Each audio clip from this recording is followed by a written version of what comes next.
mais sérieux, on va faire un keygen avec VB. Donc, je vais vous montrer un peu comment ça fonctionne.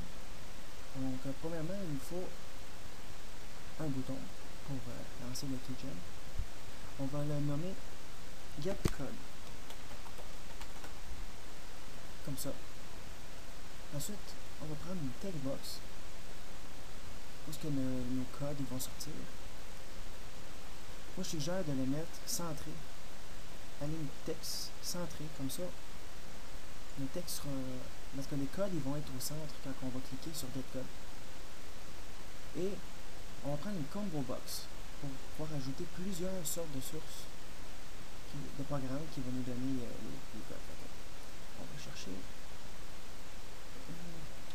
Faut que je la trouve.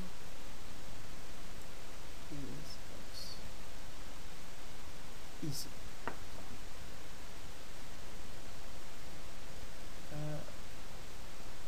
Je crois que ça serait mieux de prendre une combo box. Ouais, on va utiliser une combo box. Donc c'est pas compliqué. On clique ici sur la flèche, on fait modifier les éléments.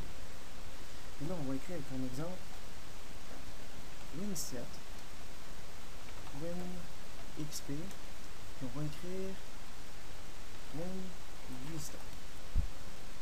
Windows 7, Windows XP, Windows Vista. On va donner des exemples. On va faire OK. Et là, pour faire un peu plus propre, on va écrire en bas le premier choix qu'on a fait dans le texte. Win7. OK. On va y aller vraiment facile, vu que c'est un petit tuto. OK. Pour les codes, ça va être simple. On clique sur le bouton. Et là, ici, on va écrire, juste en haut, on va écrire la source dim key as integer. Integer. Comme ça. Ensuite, les codes. C'est pas mal toute la même chose. Donc, on va y aller comme ça. If combo box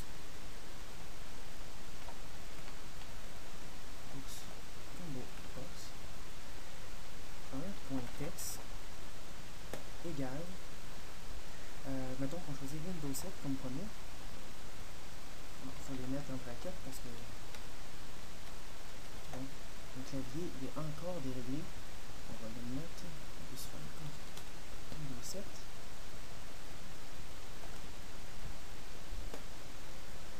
Après ça, on va écrire ben. Là, on va dire OK. Key égale, on met une parenthèse, RND, on rouvre la parenthèse, on ferme la parenthèse, on fait une étoile, puis ensuite on écrit le nom de le chiffre qui va faire en sorte que il va nous donner le nombre de keygen que tu as besoin. Donc, si exemple tu as 10 keygen, tu écris 10. Si tu en as 2, tu écris 2. Comme moi je vais en écrire 3 pour faire le tuto rapidement. Ensuite, tu écris select house, c'est là que tu vas écrire quelque chose. Après ça, tu écris select house key, et c'est là que tu vas écrire case 1. Oups. Case 1, et c'est ici que tu vas écrire tes informations. Là, tu vas écrire textbox 1.text égale. Et c'est là que tu écris ce que tu veux. Écris 1, 2, 3, 1, 2, 3, 1, 2, 3. Comme ça. Ensuite, on met le deuxième. Case 2. Généralement, on copie-colle pour aller plus vite. Et tu changes les codes. On va écrire 3, 4, 5, 3, 4, 5, 3, 4, 5, 3, 4, 5. J'ai mis une espèce de trou ici. OK. On va en faire un troisième. Case 3. Textbox 1.text égale.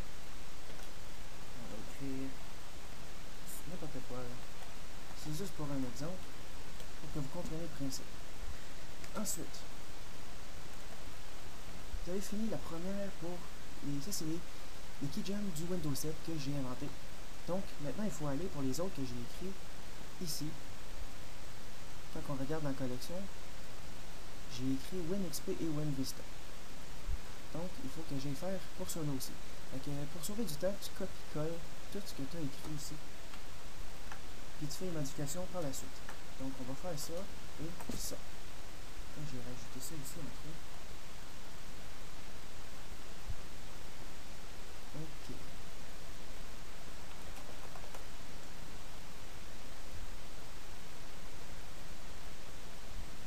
Bon, on corrigera les erreurs après. Ok. Windows 7, ici on va mettre WinXP.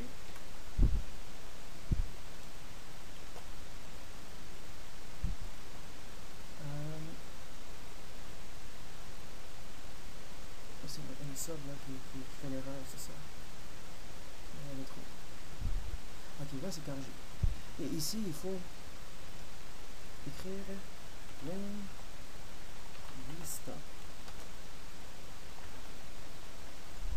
Ok, là c'est pas compliqué, tout est refait, fait qu'on va rechanger les codes qu'on a écrits.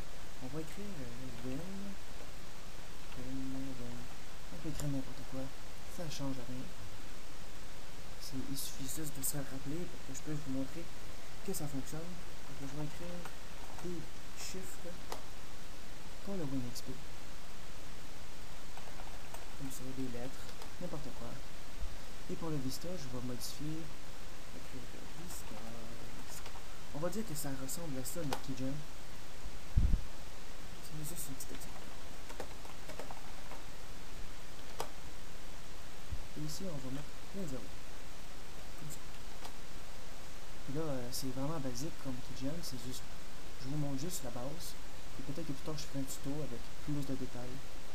Donc, on y va. Puis pour ici, j'avais mis centré, mais on peut mettre aussi lecture seulement pour que personne puisse changer les informations qui sont rentrées ou écrire dedans pour faire des bugs. Alors, tu cherches l'option pour centrer, c'est fait. L'option Read Only. False, on met ça à True ici. Et voilà. Et là, on va faire un test. On part le programme. Mon ordi lag, je suis désolé. Bon. Et voilà. Là, j'ai choisi Windows XP, Get Code. Et les codes que j'ai choisis vont sortir aléatoirement. Puis j'en ai juste 3, ils ressortent souvent. Alors je mets Win7. Et là, les chiffres ils sortent. Je peux mettre WinVista. Et les 0, 0 que j'avais mis.